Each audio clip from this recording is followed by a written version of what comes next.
El señor Takasawa ha sido elegido para probar una novedosa tecnología, desarrollada por el Ministerio de Salud y denominada como Roujin Z, o Proyecto Z. El problema es que nuestro anciano protagonista no ha dado su visto bueno, y la persona que lo cuida, Haruko, tampoco. Pero ya se sabe cómo son estas cosas, y la desentendida familia de Takasawa le ofrece al gobierno su aprobación. Roujin Z es un nuevo hardware que se ocupará de los ancianos, dándoles de comer, aseándolos, controlando sus constantes vitales y evitando así cualquier tipo de atención humana. En el futuro no tendremos que cuidar de nuestros mayores, lo hará una máquina. Proyecto Z se convierte de esta forma en una prisión para Takasawa, quien estará bien servido de atenciones médicas, pero también desprovisto del poco calor humano que le rodeaba, al ser separado de su cuidadora y de toda dignidad. Haruko, quien dio su palabra de cuidarle y de protegerle, luchará contra el sistema, intentando mostrar la carencia de ética que conlleva el experimento.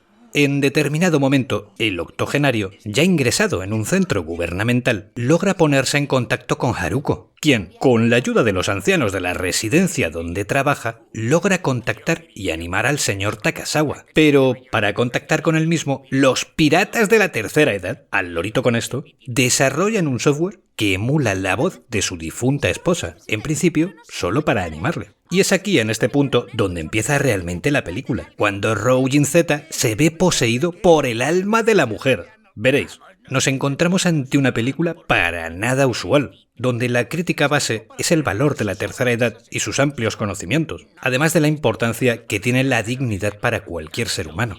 También nos habla de los peligros tecnológicos y de cómo avanzamos a pasos agigantados hacia la deshumanización total. La obra tampoco duda en dejarnos bien claro que todos, en algún momento, seremos ancianos. Roujin Z puede considerarse un film de ciencia ficción cyberpunk, pues cumple con el requerimiento de un mundo tecnológicamente dañino, un control autoritario, lucha de clases y un futuro distópico, pero lo adorna con bastante sentido del humor, a pesar de mostrarse en principio con un tono semitrágico y con un enfoque totalmente original y casi único del concepto mecha. Porque sí, en el fondo es una película de robots, pero con ese giro increíblemente inusual que lo relaciona con la tercera edad y con una cama robótica. Es tan extraña la mezcla y tan original que de inmediato se convierte en un film difícil de olvidar y complejo de catalogar, aunque lo que está claro es que es una película de culto por méritos propios.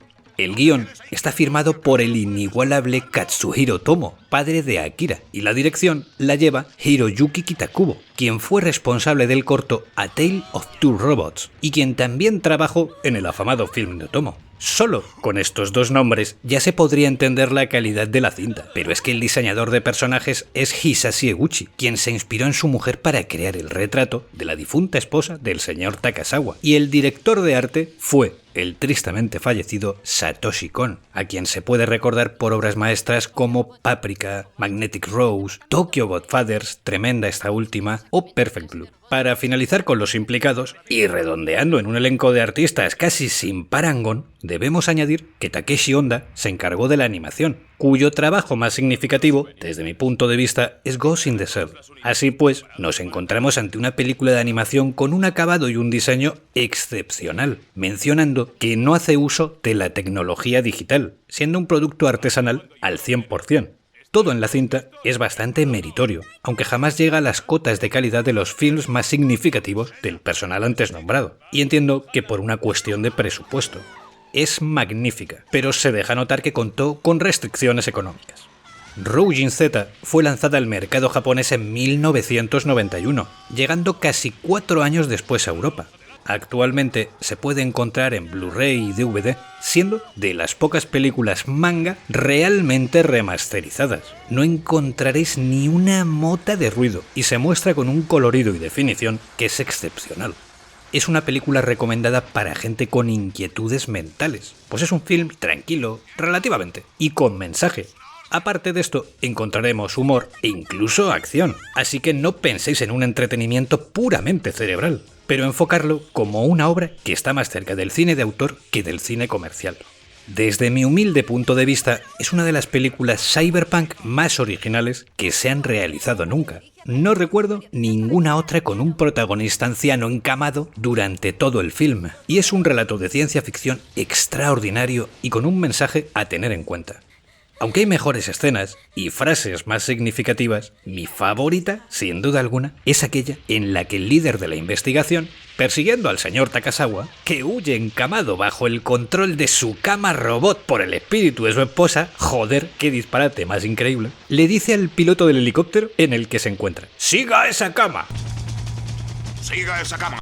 Sí, es una gilipollez inmensa, pero me meo de la risa cada vez que veo esa escena, que es la típica que hemos visto en 100.000 películas estadounidenses de alguien cogiendo un taxi y diciéndole al conductor: ¡siga ese coche! Tonterías mías.